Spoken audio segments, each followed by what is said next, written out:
नमस्कार, मैं Anjali Akola news network में आपका स्वागत करती हूं। अब समाचार विस्तार से। अकोला के रामदासपेट पुलिस स्टेशन क्षेत्र के अंतर्गत आने वाले नया तारफेल इलाके में अवैध धंधों का बोलबाला है।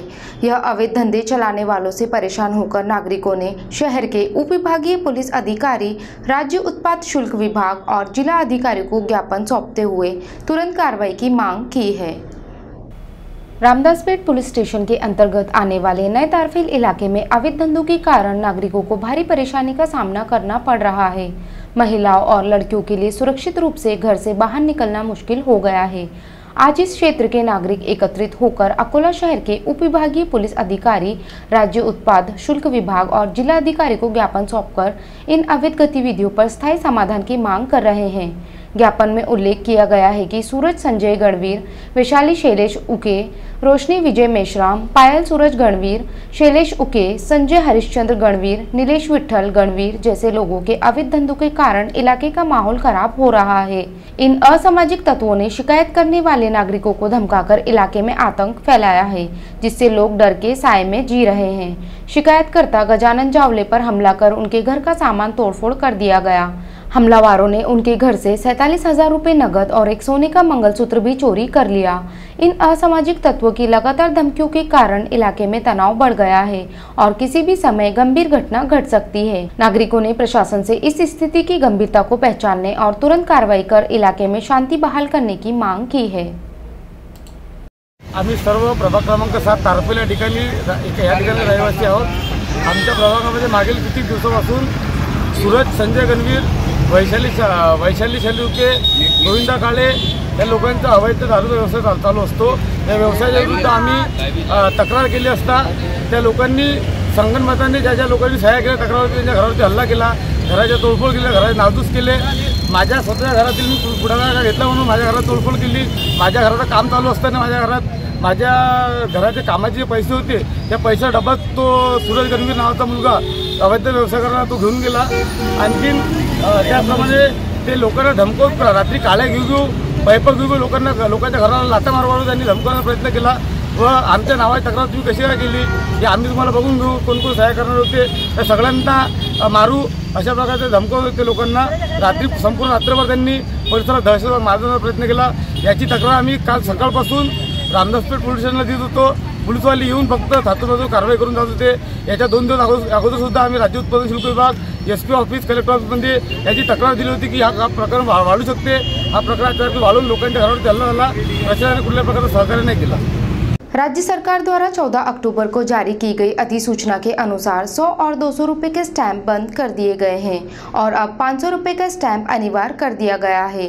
इस बदलाव के कारण विभिन्न लेन देन के लिए अब नागरिकों को 500 रुपये का स्टैंप खरीदना पड़ रहा है। इस निर्णय से आम नागरिकों पर अनावश्यक आर्थिक बोझ बढ़ गया है। 14 अक्टूबर को राज्य सरकार द्वारा जारी की गई अधिसूचना के अनुसार महाराष्ट्र स्टैंप अधिनियम में महत्वपूर्ण संशोधन किए गए हैं। इसके तहत 100 और 200 रुपये के स्टैंप बंद कर दिए गए हैं और अब 500 रुपये का स्टैंप अनिवार्य किया गया है। इस बदलाव से आम नागरिकों को उनके दैनिक लेन देन के लिए भारी आर्थिक बोझ सहना पड़ रहा है।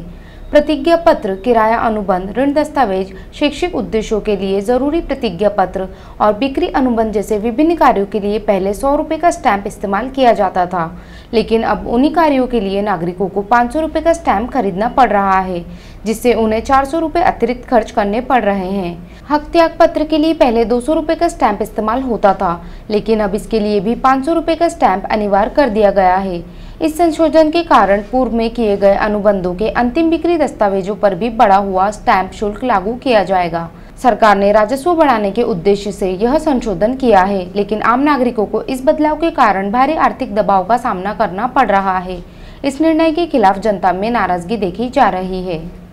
विधानसभा चुनाव के लिए लागू की गई आदर्श आचार संहिता का पालन होता नहीं दिख रहा है। कुछ सरकारी और स्थानीय स्वशासी संस्थाओं के कार्यालयों में अब भी राजनीतिक नेताओं के फ्लैक्स और तस्वीरें लगी हुई हैं। 72 घंटे बीतने के बावजूद चुनाव आयोग की तरफ से कोई कार्रवाई नहीं होने पर नागरिकों में नाराजगी व्याप्त है। विधानसभा चुनाव 2024 का बिगुल बज चुका है और राज्य भर में 20 नवंबर को मतदान होना है। चुनाव की पृष्ठभूमि में 15 अक्टूबर को दोपहर 3:30 बजे से राज्य भर में आदर्श आचार संहिता लागू हो गई थी। इस आचार संहिता के अनुसार स्थानीय स्वशासी संस्थाओं के पदाधिकारियों के वाहन सरकारी नियंत्रण में दिए जाते हैं और उनसे संबंधित राजनीतिक नेताओं की तस्वीरें हटाई जाती हैं। आचार संहिता के पालन के लिए सरकारी कार्यालयों से राजनीतिक नेताओं के फ्लैक्स, पोस्टर और तस्वीरें 12, 24, 48 और 72 घंटों के भीतर हटाने की प्रक्रिया होती है। लेकिन 72 घंटे बीतने के बाद भी कुछ सरकारी और स्थानीय स्वशासी संस्थाओं के कार्यालयों में अब भी राजनीतिक नेताओं की तस्वीरें और फ्लैक्स लगे हुए हैं। यहाँ तक कि सार्वजनिक परिवहन निगम की एसटी बसों पर और स्वास्थ्य विभाग की योजनाओं की विज्ञापन सामग्री पर वरिष्ठ नेताओं की तस्वीरें अब भी दिखाई दे रही हैं। स्थानीय जनप्रतिनिधियों द्वारा विकास निधि से जनता की सेवा के लिए दी गई एम्बुलेंस पर भी नेताओं के नाम नजर आ रहे हैं। चुनाव आयोग की इस अनदेखी के कारण नागरिकों में नाराजगी बढ़ रही है। लोग सवाल कर रहे हैं, क्या यह आचार संहिता का उल्लंघन नहीं है?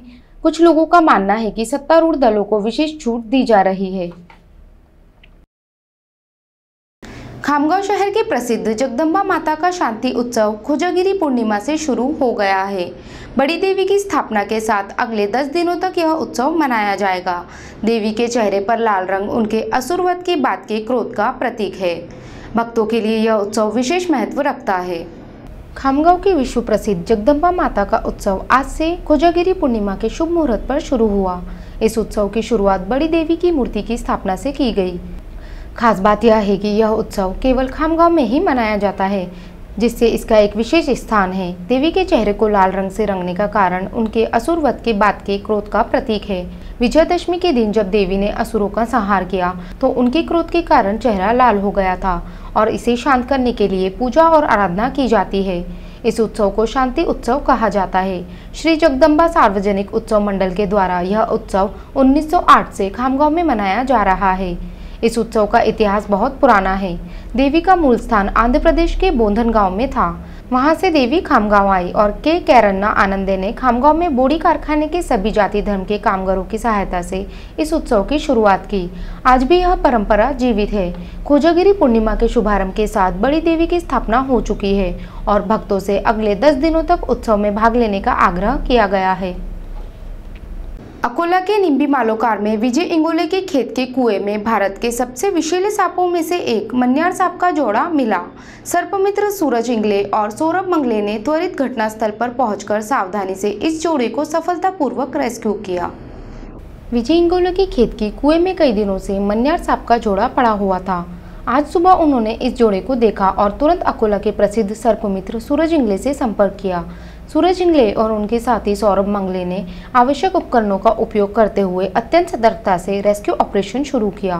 बिना किसी चोट के दोनों सांपों के जोड़े को सुरक्षित रूप से बाहर निकाला। मन्यार सांप भारत के सबसे विषैले सांपों में से एक है और इसका काटना मनुष्य के लिए जानलेवा हो सकता है। इसलिए ऐसे रेस्क्यू ऑपरेशन में विशेष सावधानी बरतनी बहुत जरूरी होती है। विजय इंगोले ने समय पर सर्पमित्र को बुलाकर सतर्कता दिखाई, जिससे सांप के जोड़े को बचाने में सफलता मिली। स्थानीय नागरिकों ने सर्पमित्र सूरज इंगले और सौरभ मंगले के साहस और कुशलता के लिए आभार व्यक्त किया, जिन्होंने समय समय पर खतरनाक रेस्क्यू ऑपरेशन में महत्वपूर्ण भूमिका निभाई है। इस घटना ने एक बार फिर सर्पमित्रों के कार्य की अहमियत को साबित किया है। भारत निर्वाचन आयोग ने महाराष्ट्र विधानसभा चुनाव के लिए कार्यक्रम की घोषणा कर दी है, जिसके तहत अकोला जिले में तुरंत प्रभाव से आचार संहिता लागू हो गई है। इसके तहत अकोला महानगर पालिका के आयुक्त डॉक्टर सुनील लहाने ने सभी राजनीतिक होर्डिंग्स, बैनर और झंडे हटाने के आदेश दिए हैं। भारत निर्वाचन आयोग ने 15 अक्टूबर 2024 को महाराष्ट्र राज्य के विधानसभा चुनावों का कार्यक्रम घोषित किया। इसके परिणाम स्वरूप अकोला जिले में तुरंत प्रभाव से आदर्श आचार संहिता लागू कर दी गई है। आचार संहिता के तहत किसी भी राजनीतिक दल द्वारा उल्लंघन ना हो, इसके लिए अकोला महानगर पालिका के आयुक्त डॉक्टर सुनील लहाने ने आदेश जारी किए। इन आदेशों के तहत अकोला शहर में सभी राजनीतिक दलों के होर्डिंग्स, शुभकामना बोर्ड, बैनर, झंडे और पताकाएं तुरंत हटाई जा रही हैं। साथ ही राजनीतिक दलों द्वारा किए गए विकास कार्यों के बोर्डिंग को भी ढकने की कार्रवाई शुरू हो गई है। महानगर पालिका के पूर्व, पश्चिम, उत्तर और दक्षिण जोन कार्यालयों ने इन आदेशों की त्वरित रूप से अनुपालना शुरू कर दी है। इस अभियान में सहायक आयुक्त विजय पारतवार, विठ्ठल देवकते, देवीदास निकाड़जे, दिलीप जाधव, सहायक नगर रचनाकार राजेंद्र टापरे, सहायक अतिक्रमण अधिकारी प्रवीण मिश्रा और चंद्रशेखर इंगले के साथ साथ जोन कार्यालय बाजार लाइसेंस विभाग और अतिक्रमण विभाग के कर्मचारी सक्रिय रूप से भाग ले रहे हैं। इस अभियान के माध्यम से आचार संहिता का सख्ती से पालन सुनिश्चित किया जा रहा है और किसी भी राजनीतिक दल को नियमों का उल्लंघन करने का अवसर नहीं दिया जाएगा। अब आगामी विधानसभा चुनाव के लिए जिले में राजनीतिक माहौल को शांत और निष्पक्ष बनाए रखने के उद्देश्य से प्रशासन की कार्रवाई जारी है।